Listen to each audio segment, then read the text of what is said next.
Capítulo 36. O perigo do conhecimento especulativo.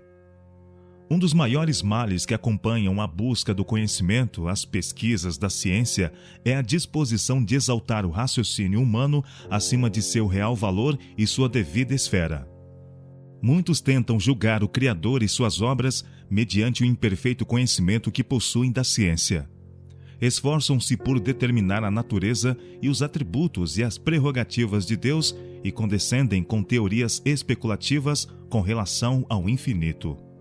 Os que se entregam a esse ramo de estudo estão pisando terreno proibido. Suas pesquisas não produzirão resultados de valor, só podendo ser prosseguidas com perigo para a alma. Nossos primeiros pais foram induzidos ao pecado mediante a condescendência com o desejo de conhecimento que lhes fora vedado por Deus.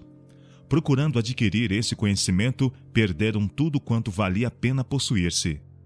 Se Adão e Eva nunca houvessem tocado a árvore proibida, Deus lhes haveria comunicado conhecimento sobre o qual não haveria pousado qualquer maldição de pecado, conhecimento que lhes haveria trazido perpétua alegria. Tudo quanto eles obtiveram, por dar ouvido ao tentador, foi o relacionarem-se com a ciência do pecado e seus resultados. Por sua desobediência, a humanidade foi afastada de Deus, e a terra foi separada do céu. Apliquemos a nós esta lição. O campo a que Satanás levou nossos primeiros pais é o mesmo a que ele está hoje em dia seduzindo os homens. Está inundando o mundo de aprazíveis fábulas. Por todos os meios ao seu alcance, tenta os homens a especular com relação a Deus. Busca assim impedi-los de obter a seu respeito aquele conhecimento que é salvação. Ensinos espiritualistas que minam a fé em Deus e em sua palavra estão atualmente penetrando as instituições educativas e as igrejas por toda a parte. A teoria de que Deus é uma essência que penetra toda a natureza é aceita por muitos que professam crer nas Escrituras. Mas, se bem que revestida de belas roupagens, essa teoria é perigosíssimo engano. Ela representa falsamente a Deus, sendo uma desonra para sua grandeza e majestade. E tende por certo não somente a extraviar como a rebaixar os homens. As trevas são o seu elemento, a sensualidade a sua esfera. O resultado de aceitá-la é separação de Deus. E para a caída da natureza humana, isso resulta em ruína. Devido ao pecado, nossa condição não é natural, e deve ser sobrenatural o poder que nos restaura. Do contrário, não tem valor. Existe unicamente um poder capaz de quebrar o domínio do mal no coração dos homens, e esse é o poder de Deus em Jesus Cristo.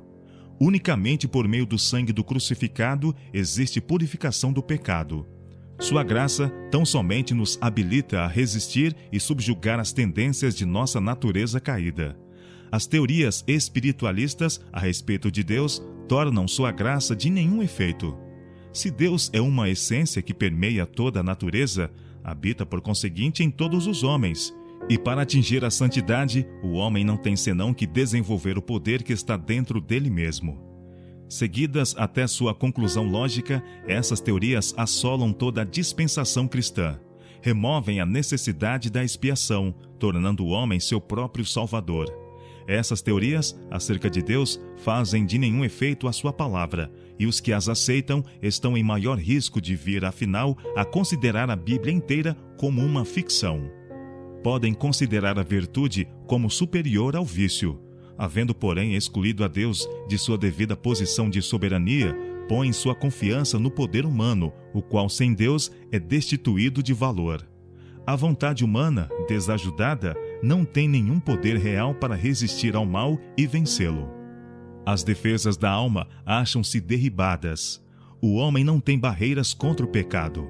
Uma vez rejeitadas as restrições da palavra de Deus e de seu Espírito, não sabemos a que profundezas uma pessoa pode imergir.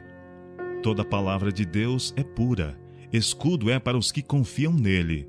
Nada acrescentes às suas palavras, para que não te repreenda e seja achado mentiroso. Provérbios capítulo 30, versos 5 e 6. Quanto ao ímpio, as suas iniquidades o prenderão, e com as cordas do seu pecado será detido. Provérbios capítulo 5, verso 22. As coisas encobertas são para o Senhor nosso Deus, porém as reveladas são para nós e para nossos filhos, para sempre. Deuteronômio capítulo 29, verso 29. A revelação que Deus de si mesmo deu em sua palavra é para nosso estudo. Esta podemos procurar compreender, mas, além disto, não devemos penetrar. O mais elevado intelecto pode esforçar-se até a exaustão em conjecturas concernentes à natureza de Deus, mas infrutíferos serão os esforços. Esse problema não nos foi dado a solver. Nenhuma mente humana pode compreender a Deus. Ninguém se deve entregar a especulações com referência à sua natureza. A esse respeito, o silêncio é eloquente. O onisciente está acima de discussão. Mesmo os anjos não tiveram permissão de partilhar nos conselhos entre o Pai e o Filho, quando foi delineado o plano da salvação. E as criaturas humanas não se devem intrometer nos segredos do Altíssimo. Somos tão ignorantes acerca de Deus como criancinhas. Mas, como criancinhas, é-nos dado amá-lo e obedecer-lhe. Em lugar de especular quanto à sua natureza ou suas prerrogativas, demos ouvidos às palavras que falou. Porventura, alcançarás os caminhos de Deus? Ou chegarás à perfeição do Todo-Poderoso? Como as alturas do céu é a sua sabedoria, que poderás tu fazer? Mais profunda é ela do que o inferno. Que poderás tu saber? Mais comprida é a sua medida do que a terra, e mais larga do que o mar. Jó capítulo 11, versos 7 a 9. Mas onde se achará sabedoria? E onde está o lugar da inteligência? O homem não lhe conhece o valor, não se acha na terra dos viventes. O abismo diz, não está em mim. E o mar diz, ela não está comigo. Nem se dará por ela ouro fino, nem se pesará prata em câmbio dela, nem se pode comprar por ouro fino de Ofir, nem pelo precioso ônix, nem pela safira. Com ela não se pode comparar o ouro ou o cristal, nem se trocará por joia de ouro fino. Ela faz esquecer o coral e as pérolas, porque a aquisição da sabedoria é melhor que a dos rubis. Não se lhe igualará o topázio da Etiópia, nem se pode comprar por ouro puro. De onde, pois, vem a sabedoria? E onde está o lugar da inteligência? A perdição e a morte dizem, ouvimos com os nossos ouvidos a sua fama. Deus entende o seu caminho, e ele sabe o seu lugar. Porque ele vê as extremidades da terra, e vê tudo o que há debaixo dos céus. Quando prescreveu uma lei para a chuva, e caminho para o relâmpago dos trovões, então a viu e a manifestou. Estabeleceu-se e também a esquadrinhou. Mas disse ao homem, eis que o temor do Senhor é a sabedoria, e apartar-se do mal é a inteligência. Jó capítulo 28, versos 12 a 28. Nem sondando os recessos da terra, nem mediante vãos esforços para penetrar os mistérios do divino ser, se encontra a sabedoria. Ela é antes encontrada no humilde recebimento da revelação que lhe tem parecido bem conceder-nos, e na conformação da vida com a sua vontade. Os homens de mais poderoso intelecto não podem compreender os mistérios de Jeová, segundo se revelam na natureza. A inspiração divina faz muitas perguntas que o mais profundo erudito não sabe responder. Essas perguntas não foram feitas para que as respondêssemos, mas para chamar nossa atenção para os profundos mistérios de Deus e ensinar-nos a limitação de nossa sabedoria. No que nos rodeia na vida diária, existem muitas coisas além da compreensão de seres finitos. Os céticos recusam-se a crer em Deus, porque não podem compreender o infinito poder pelo qual ele se revela. Mas Deus deve ser reconhecido, tanto pelo que não se revela de si mesmo, como por aquilo que é franqueado à nossa limitada compreensão. Tanto na divina revelação, como na natureza, ele deixou mistérios a fim de reclamar a nossa fé. Assim deve ser. Devemos estar sempre indagando, sempre pesquisando, sempre aprendendo, e resta, todavia, um infinito para o além. Quem mediu com seu punho as águas, e tomou a medida dos céus aos palmos, e recolheu em uma medida o pó da terra, e pesou os montes e os outeiros em balanças? Quem guiou o Espírito do Senhor? E que conselheiro o ensinou? Eis que as nações são consideradas por ele como a gota de um balde, e como o pó miúdo das balanças. Eis que lança por aí as ilhas como uma coisa pequeníssima. Nem todo o Líbano basta para o fogo, nem os seus animais bastam para holocaustos. Todas as nações são como nada perante ele. Ele considera-as menos do que nada e como uma coisa vã. A quem, pois, fareis semelhantes a Deus? Ou com quem o comparareis? Porventura não sabeis? Porventura não ouvis? Ou desde o princípio se vos não notificou isso mesmo? Ou não atentastes para os fundamentos da terra? Ele é o que está sentado sobre o globo da terra, cujos moradores são para ele como gafanhotos. Ele é o que estende os céus como cortina e os desenrola como tenda para neles habitar. A quem, pois, me fareis semelhante?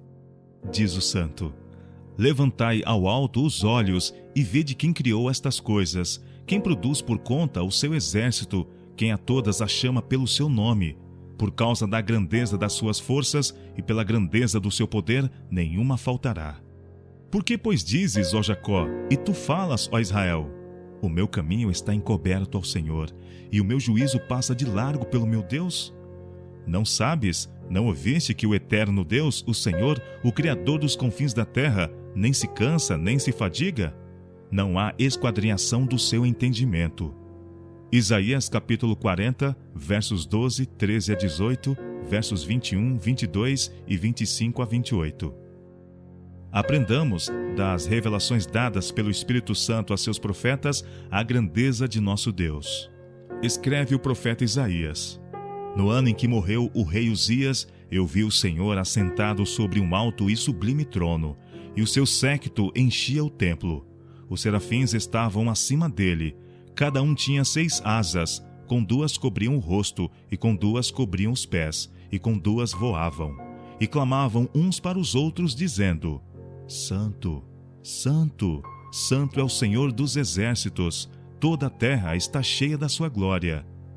E os umbrais das portas se moveram com a voz do que clamava, e a casa se encheu de fumaça. Então disse eu: Ai de mim, que vou perecendo, porque sou um homem de lábios impuros, e habito no meio de um povo de impuros lábios, e os meus olhos viram o Rei, o Senhor dos exércitos. Mas um dos serafins voou para mim trazendo na mão uma brasa viva, que tirara do altar com uma tenaz, e com ela tocou a minha boca e disse: Eis que isto tocou os teus lábios, e a tua iniquidade foi tirada, e purificado o teu pecado. Isaías capítulo 6, versos 1 a 7. Ninguém há semelhante a ti, ó Senhor. Tu és grande, e grande é o teu nome em força. Quem não te temeria a ti, ó Rei das nações? Jeremias capítulo 10, versos 6 e 7. Senhor, tu me sondas e me conheces. Tu conheces o meu sentar e o meu levantar. De longe entendes o meu pensamento. Cercas o meu andar e o meu deitar, e conheces todos os meus caminhos. Sem que haja uma palavra na minha língua, eis que, ó Senhor, tudo conheces. Tu me cercaste em volta e puseste sobre mim a tua mão. Tal ciência é para mim maravilhosíssima, tão alta que não a posso atingir.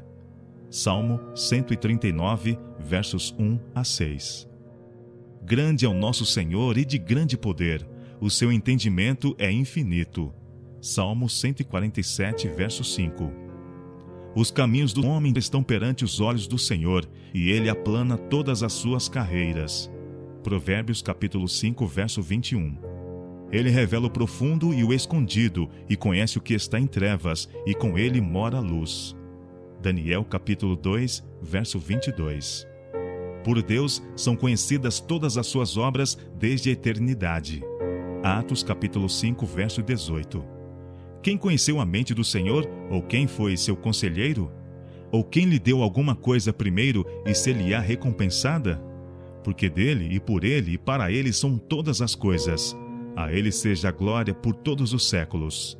Romanos capítulo 11, versos 34 a 36. Ao Rei dos séculos, imortal, invisível, aquele que tem, ele só, a imortalidade, e habita na luz inacessível, a quem nenhum dos homens viu nem pode ver, a qual sejam honra e poder sempiterno. 1 Timóteo capítulo 6, verso 16. Porventura não vos espantará sua alteza? e não cairá sobre vós o seu temor? Jó capítulo 13, verso 11. Porventura, Deus não está nas alturas dos céus? Olha para a altura das estrelas, quão elevadas estão. Jó capítulo 22, verso 12. Porventura tem número os seus exércitos? E para quem não se levanta a sua luz? Jó capítulo 25, verso 3. Faz grandes coisas que nós não compreendemos, porque a neve diz, cai na terra, como também ao aguaceiro e à sua forte chuva. E ele sela as mãos de todo o homem, para que conheçam todos os homens a sua obra. Também com a umidade carrega as grossas nuvens, e espargem a nuvem da sua luz. Então ela, segundo o seu prudente conselho, se espalha em roda, para que faça tudo quanto lhe ordena sobre a superfície do mundo habitável, seja para correção, ou para a sua terra, ou para a beneficência que a faça vir. A isto inclina os teus ouvidos, atente e considera as maravilhas de Deus. Porventura, sabes tu como Deus as opera, e faz resplandecer a sua luz da sua nuvem? Tens tu notícia do equilíbrio das grossas nuvens e das maravilhas daquele que é perfeito nos conhecimentos? Ou estendeste com ele os céus, que estão firmes como espelho fundido? Ensina-nos o que lhe diremos, porque nós nada poderemos pôr em boa ordem por causa das trevas, e agora não se pode ver o sol que resplandece nos céus. Mas, passando o vento e purificando-os, o esplendor de ouro vem do norte. Pois em Deus há uma tremenda majestade. Ao Todo-Poderoso não podemos alcançar. Grande é em poder, porém a ninguém oprime em juízo e grandeza de justiça. Por isso o temem os homens. Jó capítulo 37, versos 5 a 7, versos 11 a 16, versos 18, 19 e 21 a 24. Quem é como o Senhor, nosso Deus, que habita nas alturas, que se curva para ver o que está nos céus e na terra? Salmo 113, verso 5. O Senhor tem o seu caminho na tormenta e na tempestade, e as nuvens são o pó dos seus pés. Naum capítulo 1, verso 3. Grande é o Senhor e muito digno de louvor, e a sua grandeza inescrutável. Uma geração louvará as tuas obras a outra geração, e anunciará as tuas proezas.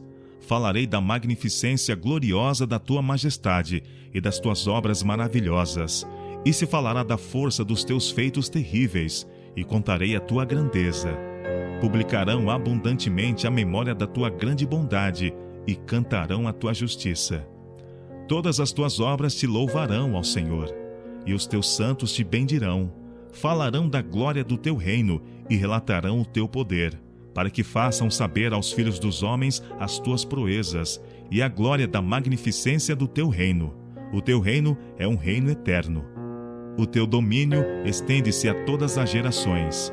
A minha boca entoará o louvor do Senhor, e toda a carne louvará o seu santo nome para todo sempre. Salmo 145, versos 3 a 7, versos 10 a 13 e verso 21. À medida que aprendemos mais acerca de Deus e de nós mesmos, do que somos aos seus olhos, havemos de temer e tremer diante dele. Que os homens de hoje sejam advertidos pela situação daqueles que antigamente presumiram, permitindo-se liberdade com aquilo que Deus declara santo. Quando os israelitas se atreveram a abrir a arca, ao voltar a ela da terra dos filisteus, sua irreverente ousadia foi assinaladamente punida. Considerai ainda o juízo que caiu sobre Uzá. Quando, no reinado de Davi, a arca ia sendo levada a Jerusalém, Uzá estendeu a mão para mantê-la firme.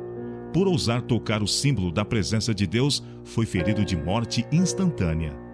Na sarça ardente, quando Moisés, não reconhecendo a presença de Deus, dirigiu-se para contemplar a maravilhosa visão, foi dada a ordem: não te chegues para cá, tira os teus sapatos de teus pés, porque o lugar em que tu estás é terra santa. E Moisés encobriu seu rosto, porque temeu olhar para Deus. Êxodo capítulo 3, versos 5 e 6. Partiu, pois, Jacó de Berseba, e foi-se a Harã, e chegou a um lugar onde passou a noite, porque já o sol era posto, e tomou uma das pedras, e a pôs por sua cabeceira, e deitou-se naquele lugar. E sonhou. E eis que era posta na terra uma escada cujo topo tocava nos céus, E eis que os anjos de Deus subiam e desciam por ela. E eis que o Senhor estava em cima dela, e disse: Eu sou o Senhor, o Deus de Abraão, teu pai, e o Deus de Isaque. Esta terra em que estás deitado te darei a ti e à tua semente, e eis que estou contigo, e te guardarei por onde quer que fores, e te farei tornar a esta terra, porque não te deixarei, até que te haja feito o que te tenho dito. Acordado, pois, Jacó do seu sono, disse: Na verdade, o Senhor está neste lugar, e eu não sabia. E temeu e disse: Quão terrível é este lugar! Este não é outro lugar senão a casa de Deus, e esta é a porta dos céus. Gênesis capítulo 28, versos 10 a 13 e versos 15 a 17.